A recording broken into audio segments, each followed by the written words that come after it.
Welcome to a journey into our solar system. Press a button to begin.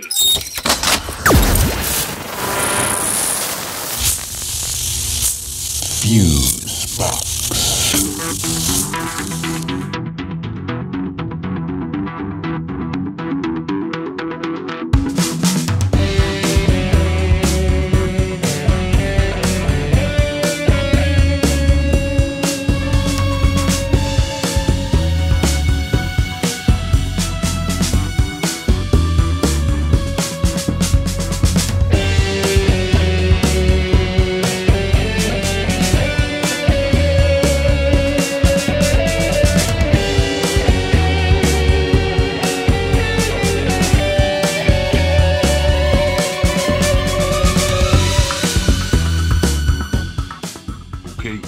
This is Fusebox, show number 23, Space Geek, and you are one toke over the line. I thank you, kind sir, the vivacious and turgid Mr. Milt Gaines, everybody. Oh, brother. Oh, yes, we're off to a flying start here, and just bloated with news and stuff. I am your semi-coagulant host, Marc Rose, for this edition of Fusebox number 23, Space Cake. And a great story about that title, going to be relayed to us by filmmaker Kelley Baker, coming up in a bit. Yeah, and in the news department, just a heads up, a Fusebox website is slowly but slowly becoming real. TheFuseboxShow.com will be up shortly. We're hammering out the details right now, as a matter of fact. Hey, Marty, where do you want this banner? Yeah, well, place it over there under the masthead. Yeah, just to the right of the logo. Not too close, though, okay? Pardon me, where do these go? Oh, those go in my trailer. And, that's just going to be a great place for all the appropriate and thoroughly inappropriate material we often stumble upon. As well as just, nice holding area for the behind-the-scenes frivolity that ensues from time to time in these humble... Those after-show parties are killer. Well, yeah, I mean, we do know how to entertain the folks that help us out here on the show, huh?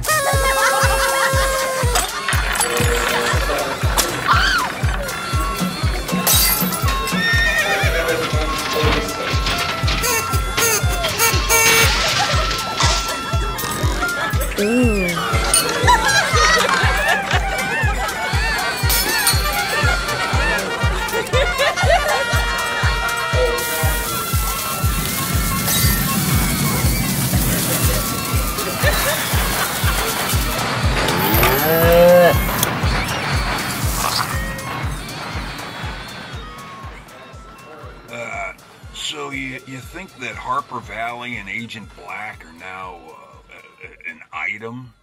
I mean, what was that with the naked oil wrestling and all? Well, you know what they say. Comedy makes strange, naked oil wrestling bedfellows. Just saying.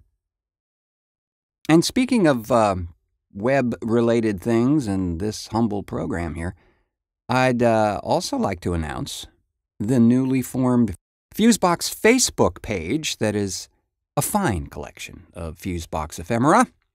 So, stop by, say hello, because you never know who might be managing the controls on that page. Maybe even Milt. Yeah, that whole Facebook thing, it really gets to me. Shocking. Really? Here I had you pegged as the total social networking kingpin. No way, man. I mean, every time you see something on there, it's somebody's trained poodle or some crap. Or hey, look at my tuna sandwich, Yeah, I know, but it does have its positive points. Well, like interconnecting with folks you may have lost touch with over You mean the stalking and lurking of latent sociopaths? What are these people thinking? Some of the sharing they do is way too much info for me half the time. Yeah, there is that. Seen it too.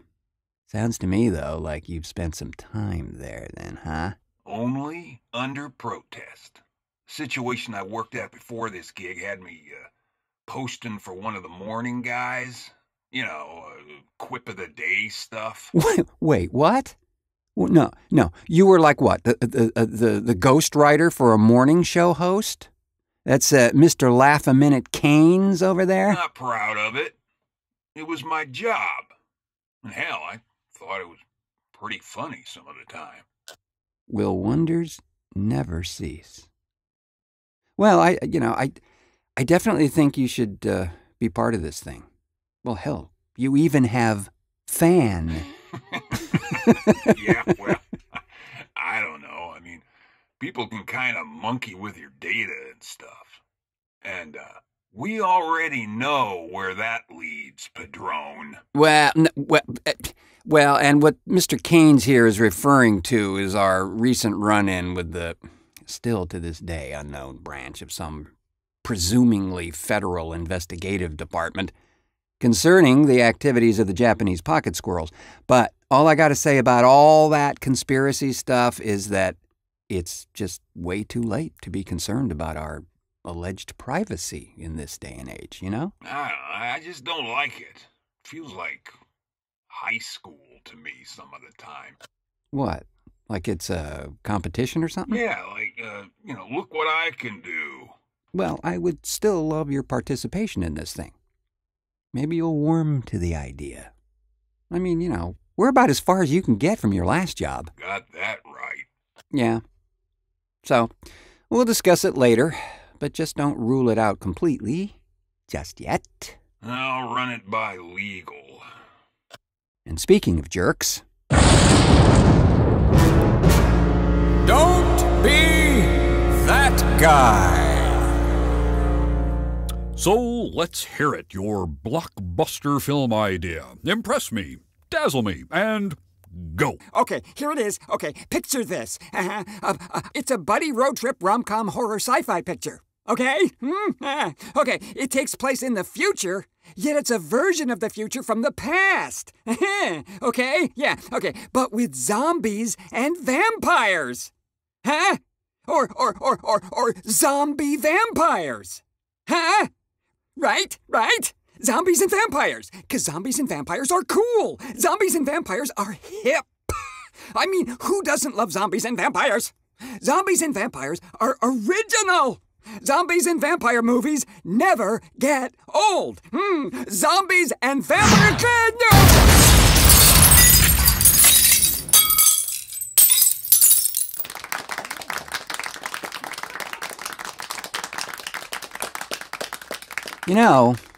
No matter how many 1,000-pound weights you throw at them, they still keep coming up with just brilliant movie ideas. I mean, really. Zombeaver?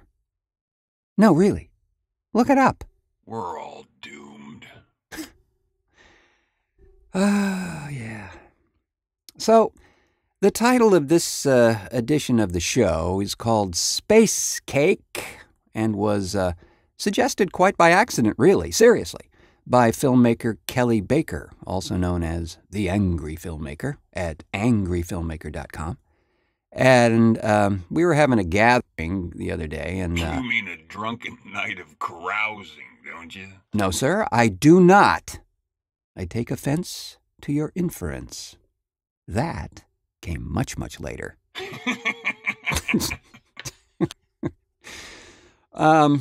So we were talking about the fine art of, traveling, and, well, certainly something I haven't done lately. But the world-wise Mr. Baker has traveled extensively. And on one such occasion, he, let's let Kelley tell you. Oh, Space Cake. Well, what happened was I was in Amsterdam. All sorts of wonderful things always happen in Amsterdam. But I'm in a bar called the Excalibur. And the Excalibur is a bar that's owned by the Hells Angels in the middle of the red light district. It's an amazing place. It's intense and fun, and you meet the most interesting people there. Anyway, I got to know a couple of the bartenders, and the interesting thing from what I understand with Amsterdam is, pot and hash and stuff, they're not legal, they're just not illegal. And I'm not sure how that works. That's how it was explained to me. And I'd had a few beers because I got to tell you, I have not taken drugs in 25 or 30, probably since I was 21 was the last time I smoked anything. But I'm sitting there when I was in my late 40s, early 50s, sitting there at the bar, and I see that they have this thing on the menu called space cake. And so I asked the bartender, it's like, what's space cake? And he said, it's just pot or hash cake, piece of cake. And you can, eat that and get truly wasted. Would you like a piece? And I thought, well, I haven't done this in years. It's my last night in Amsterdam. Oh, what the hell? He looks at me and he says, when was the last time you did anything like this? I said, it's got to be 20, 25 years at least. And he said, well, this stuff's a lot different now. It's a lot stronger. And I said, uh-huh. He said, so here's what I'm going to do for you. I'll sell you the piece of cake, but I'm going to cut it in half. And I want you to eat the first half and wait about 20 minutes. And then tell me if you want the second half. So he cut it. I ate the first half. I have no idea whatever happened to the second half, but I know I didn't eat it.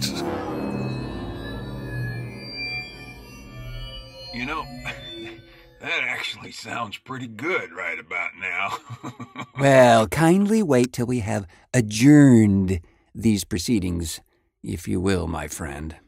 There are a few things yet to deal with here, so... Yeah, see? Amsterdam. It's a fountain of inspiration to us all, right? I don't know. I don't think I could handle that stuff anymore. Those days have long, long passed, and just as well, perhaps. Yeah, but, you're into that purple princess or whatever. No, green fairy. And we're talking about absinthe. Oh, actually, absinthe, if you prefer. The real deal, not the Sears absinthe. I mean the real stuff, you know what I mean? Not the ones from Eastern Europe. This is Swiss and comes right out of the alembic and just shy of about 160 proof. And you would never, ever dilute this with sugar. Water, yeah. Sugar? No. As a matter of fact, if you do that, a uniformed officer of the Swiss Society of Absinteurs would confiscate your bottles and smack you in the hand with their feathered hammers. Just saying. Well, whatever creams your corn. Indeed. Well, thanks again to Kelley Baker for that recollection. He has many such tales, and perhaps we can coerce him into a few more along the way. I think that'd be fun. Now that guy can party. Just saying. Really? Something you want to share about that? Nope. The always generous Milt Keynes, everybody. A virtual fountainhead of silence. I'm trying to be a good boy these days, you know? And a little paranoid on the side. But as we know, the truth is out there. Thank you. Yes, sir. Fusebox. So, since we're talking all space things and a little fringy on the side, I thought this might be a good place for this Krael Gaust composition called Process Error. This is from the collection called Transcription. Sadly, still awaiting mastering. I think we've been talking about this for, 7 months now? Yeah, buddy. Yeah, thanks. So, Krael Gaust, Process Error.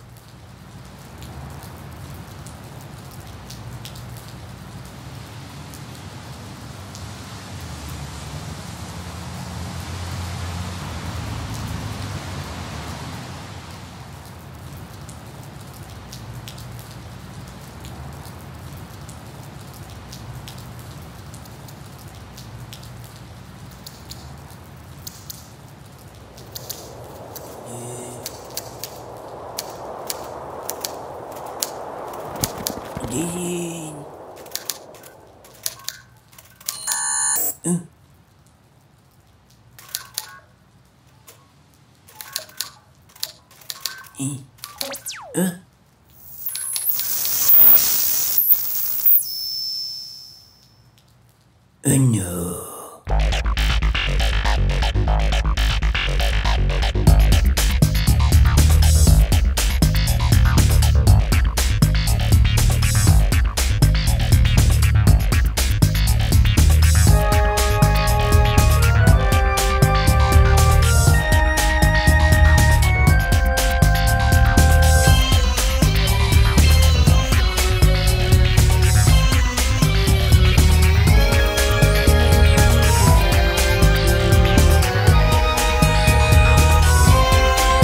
Plato and the other learned ancients that you've never heard of all agree before the event now known as Noah's flood, the average lifespan was 600 to 800 years, maybe longer.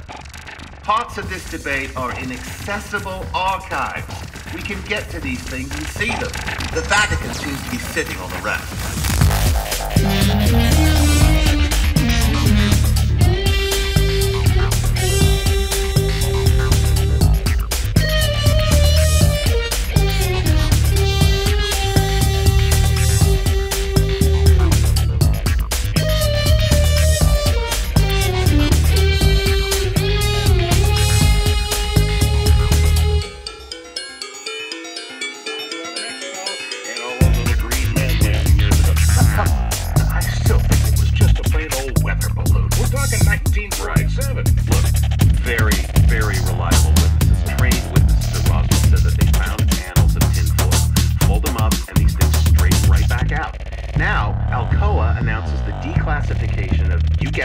Magnetically polarized tinfoil that does this. Invented by the military, they don't say when, now available for industrial and commercial use. Yeah, you've been wearing the tinfoil on your head too long. Look, that doesn't mean the military made flying saucers. That's just preposterous.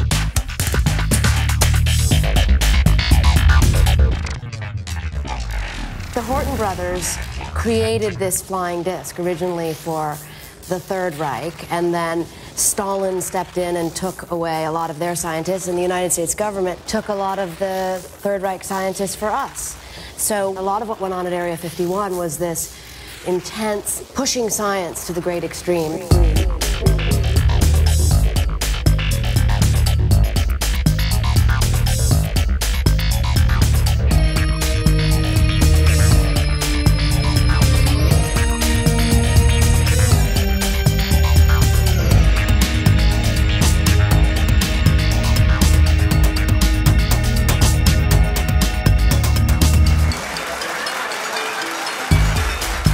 Isn't it an irony? The Bible might be right on that.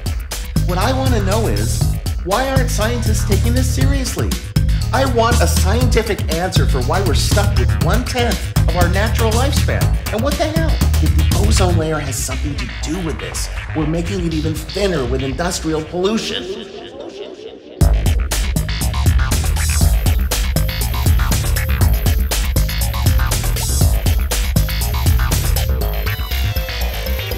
So, I want you to consider this.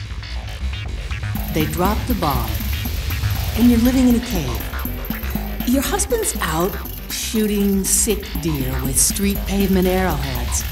You're waiting, sick as a dog, with radiation poisoning, nursing sore-covered kids, wondering when the neighbors from the valley will attack again.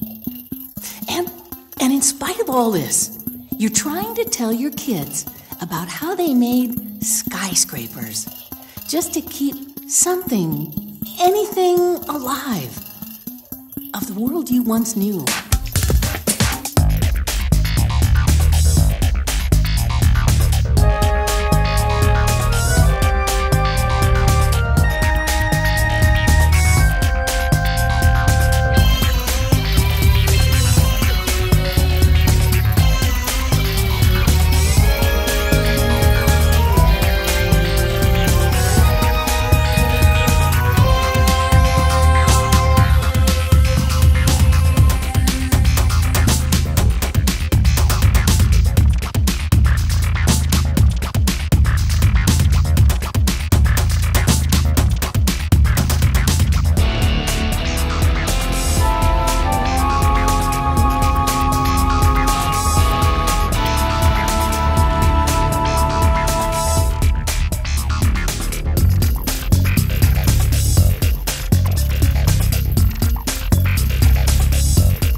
Yes, and that, dear friends, will do it for this edition of Fusebox.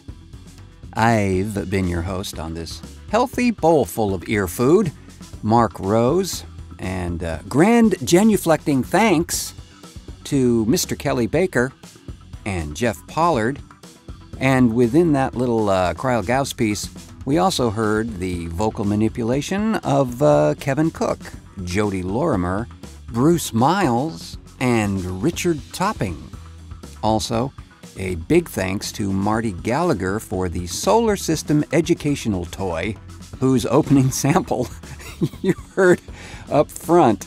And last but not least, the lugubrious and nearly talented Milt Keynes for technical assistance and catering. I do what I can. Yes, you do.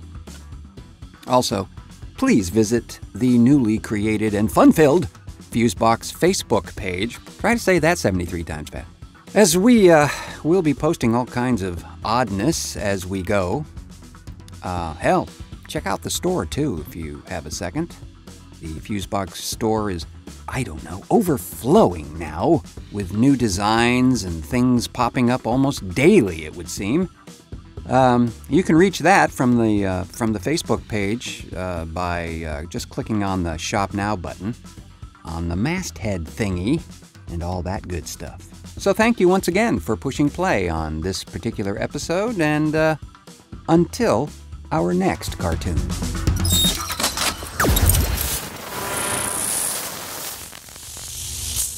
Fusebox.